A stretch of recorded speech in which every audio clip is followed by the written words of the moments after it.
সবাইকে নমস্কার। সবাইকে আমার ইউটিউব চ্যানেল নলেজ স্ট্রেংথে আবারও স্বাগত জানাচ্ছি। আজকে বিশেষ 10টা সংবাদ নিয়ে আপনাদের সামনে এসেছি, আপনারা শুনতে থাকুন। ককরোচ জনতা পার্টির প্রতিষ্ঠাতা অভিজিৎ দীপকের বাবার আর্থিক অবস্থার তদন্তের দাবি জানালেন সুরাটের এক আরটিআই কর্মী। পাশাপাশি দলের আইনি অবস্থান এবং অর্থের উৎস খতিয়ে দেখার জন্য নির্বাচন কমিশন ও কেন্দ্রীয় জিএসটি কর্তৃপক্ষের কাছেও আবেদন জানানো হয়েছে। আরটিআই কর্মী অমিত তিওয়ারি অভিযোগ করেছেন, অভিজিৎ দীপকের বাবা ভগবান রাও দীপকে মহারাষ্ট্র সরকারের অবসরপ্রাপ্ত কর্মচারী। তিনি প্রশ্ন তুলেছেন, একজন অবসরপ্রাপ্ত সরকারি কর্মচারী কিভাবে তার ছেলেকে উচ্চশিক্ষার জন্য বিদেশে পাঠানোর খরচ বহন করেছিলেন। সেই কারণে ভগবান রাও দীপকের আর্থিক উৎস ও সম্পদের তদন্তের দাবি জানিয়েছেন তিনি। এছাড়াও সম্প্রতি কথিত নিট প্রশ্নপত্র ফাঁস নিয়ে আন্দোলনের জেরে পুলিশের মামলায় অভিযুক্ত ককরোচ জনতা পার্টির সমর্থকদের জন্য ঘোষিত লিগ্যাল ডিফেন্স ফান্ড নিয়েও আপত্তি তুলেছেন তেওয়ারি।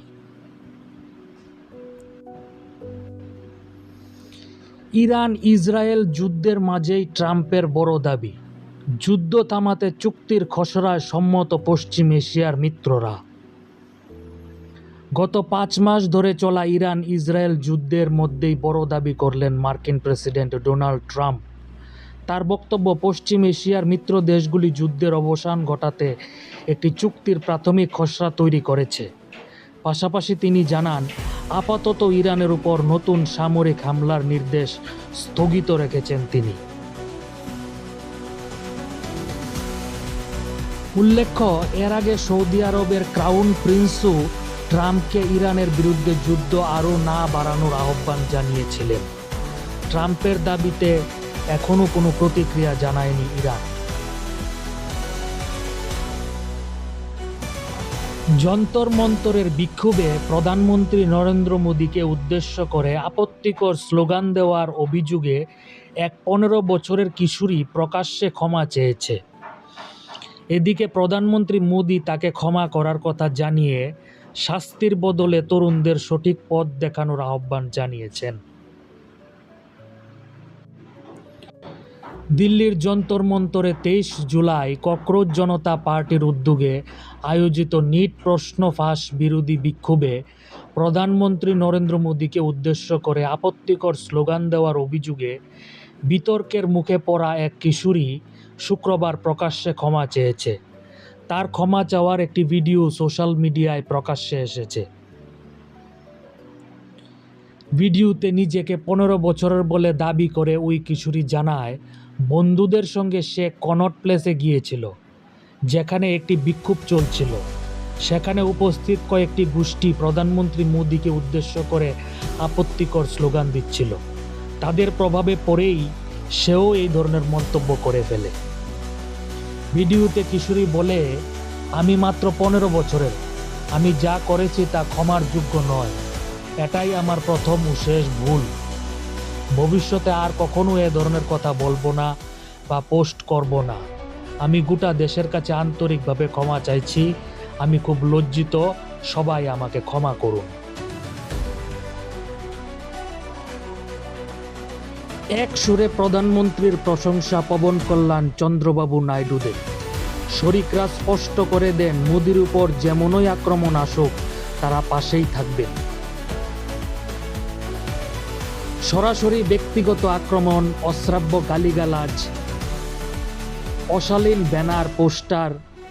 দিল্লির যন্তর মন্তরে ককরোচ জনতা পার্টির ব্যানারে দিন কয়েক আগে যে বিক্ষোভ হয়েছে তাতে প্রধানমন্ত্রী নরেন্দ্র মোদীর ভাবমূর্তিকে কালিমালিপ্ত করার যথাসাধ্য চেষ্টা করেছে বিক্ষোভকারীরা।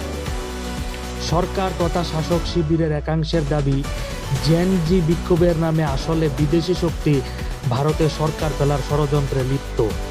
এই আবহে এনডিএ শরিকদের পাশে পেয়ে গেলেন মোদী। প্রধানমন্ত্রীর ভূয়সী প্রশংসা করলেন চন্দ্রবাবু নাইডু, পবন কল্যাণরা। রাহুল গান্ধীর বিরুদ্ধে পুলিশে অভিযোগ দায়ের করেছেন বারাণসীর সাধুসন্ত এবং আইনজীবীদের একটি দল। হিন্দুদের ধর্মীয় ভাবাবেগে আঘাত। এবার দলনেতা রাহুল গান্ধীর বিরুদ্ধে প্রধানমন্ত্রী নরেন্দ্র মোদীর লোকসভা কেন্দ্র বারাণসীতে দায়ের হলো এফআইআর। একা রাহুল নন, এফআইআর দায়ের হয়েছে বারাণসীর সাংসদ অবধেশ প্রসাদ এবং পূর্ণিয়ার সাংসদ পাপ্পু যাদবের বিরুদ্ধেও। কি কি উপকরণ লাগবে বোমা তৈরিতে, কেমন হবে মারণ বোমার নকশা, তারই খুঁটিনাটি পদ্ধতি বিশদে লেখা রয়েছে খাতার পাতায়। অযোধ্যার এক মেডিকেল কলেজের পড়ুয়ার নিষিদ্ধ এই কাগজ নজরে আসতেই স্তম্ভিত হয়ে গিয়েছেন শিক্ষকরা। শনিবার এই ঘটনা ঘটেছে অযোধ্যার রাজর্ষি দশরথ অটোনোমাস স্টেট মেডিকেল কলেজে। কর্তৃপক্ষের তরফে পুলিশকে বিষয়টি জানানো হলে প্রথম বর্ষের ওই পড়ুয়া মোহাম্মদ সরফরাজকে আটক করেছে পুলিশ। ককরোচ জনতা পার্টির ককরোচ আছে বিজেপির ঘরে। আন্দোলনে যোগ দিয়েছেন বিজেপির নেতাদের সন্তানরা। বিশদে খবরটা হলো, দিল্লির যন্তর মন্তরে ৩৭ দিন ধরে চলা জেন জি আন্দোলনের হট্টগোল পৌঁছেছে বিজেপি নেতানেত্রীদের অন্দরমহলে। বিজেপি নেতা মুরলী মনোহর যোশী আন্দোলনের দাবির প্রতি সমর্থন জানিয়েছিলেন আগেই, কিন্তু শুধু তিনিই নন, বহু বিজেপির নেতার সন্তানরাও এই প্রতিবাদে সামিল হয়েছিলেন। অসম গণ পরিষদ বা এজিপির এক মন্ত্রীর কন্যা, উড়িষ্যার একজন প্রবীণ বিজেপি সাংসদ সদস্যের কন্যা এবং উত্তরপ্রদেশের একজন প্রাক্তন বিজেপি বিধায়কের কন্যাও জেন জি আন্দোলনকে প্রকাশ্যে সমর্থন করেছেন। অটল বিহারী বাজপেয়ীর সরকারে মুরলী মনোহর যোশী শিক্ষামন্ত্রী ছিলেন। 23শে জুলাই তিনি তরুণদের বিরুদ্ধে পুলিশের কঠোর দমন নীতি নিয়ে প্রশ্ন তোলেন। মুরলী মনোহর যোশী বলেন, নারীদের বিরুদ্ধে পুলিশের নৃশংস শক্তি প্রয়োগ দেখে আমি গভীরভাবে মর্মাহত। বলা হচ্ছে যে ককরোচ জনতা পার্টির আন্দোলনের প্রভাব বিজেপি নেতাদের ঘরে ঘরে পৌঁছে গেছে। বিজেপি নেতাদের বাড়িতে এই আন্দোলনের সমর্থকদের দেখা গেছে এবং এমনকি তাদের মেয়েরাও এই আন্দোলনে যোগ দিয়েছেন। দিল্লির যন্তর মন্তরে সিজেপির অবস্থান কর্মসূচির সমর্থনে 23শে জুলাই গুয়াহাটিতে অনুষ্ঠিত প্রতিবাদে অংশগ্রহণকারীদের মধ্যে ছিলেন দিবিশা। তিনি আসাম বিধানসভার ক্যাবিনেট মন্ত্রী এবং অসম গণ পরিষদ বা এজিপির নেতা কেশব মহন্তের কন্যা। এজিপি আসামে বিজেপি সরকারের শরিক দল। গত শনিবার উড়িষ্যার বিজেপি সংসদ সদস্য অপরাজিতা ষড়ঙ্গীর কন্যা অর্চিতা সচিন রাহার একটি ইনস্টাগ্রাম স্টোরি শেয়ার করেন, যেখানে ধর্মেন্দ্র প্রধানের ইস্তফার পর উদযাপন করার ভিডিও রয়েছে।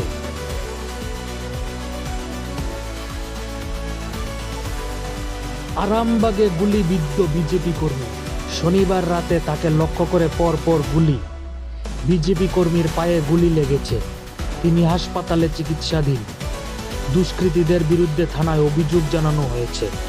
ঘটনায় একজনকে গ্রেপ্তার করেছে পুলিশ। ঘটনাটি ঘটেছে আরামবাগের সালেপুর 2 পঞ্চায়েতের ডুঙ্গল এলাকায়। পুলিশ সূত্রে জানা গিয়েছে আহত বিজেপি কর্মীর নাম সুজন গড়াই। তিনি আরামবাগের গৌরহাটির বাসিন্দা। সুজন যুব মোর্চার কর্মী। শনিবার রাতে আহত বিজেপি কর্মী ও কয়েকজন ঘটনাস্থলে দাঁড়িয়েছিলেন।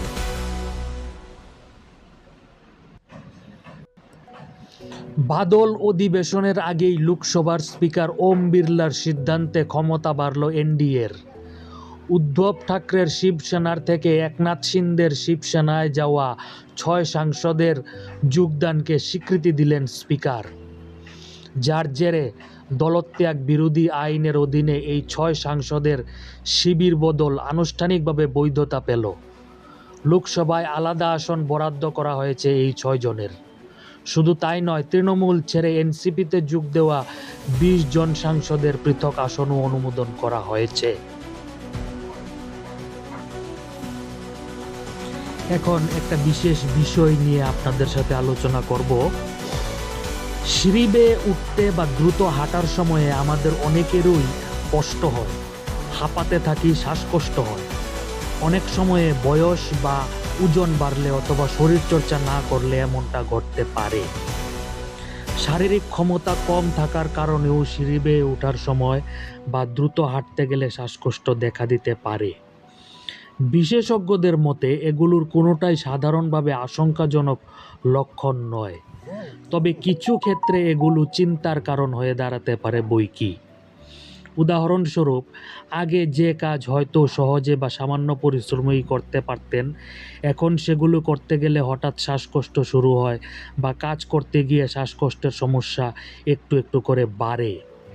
এই সমস্ত ক্ষেত্রে শুধুমাত্র বয়স বাড়ছে বা ক্লান্তির কারণে এমনটা হচ্ছে বলে উপেক্ষা করলে তা বিপজ্জনক হতে পারে, জানিয়েছেন বিশেষজ্ঞরা।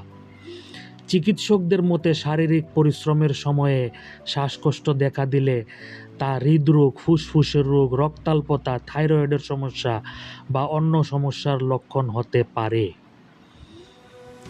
পাশাপাশি এটা নারী, বয়স্ক ব্যক্তি এবং ডায়াবেটিস রোগীদের ক্ষেত্রে হৃদরোগের প্রাথমিক লক্ষণও হতে পারে। অনেক সময় বুকে ব্যথা হওয়ার আগে এটাই হৃদরোগের আগাম ইঙ্গিত বলে জানিয়েছেন বিশেষজ্ঞরা।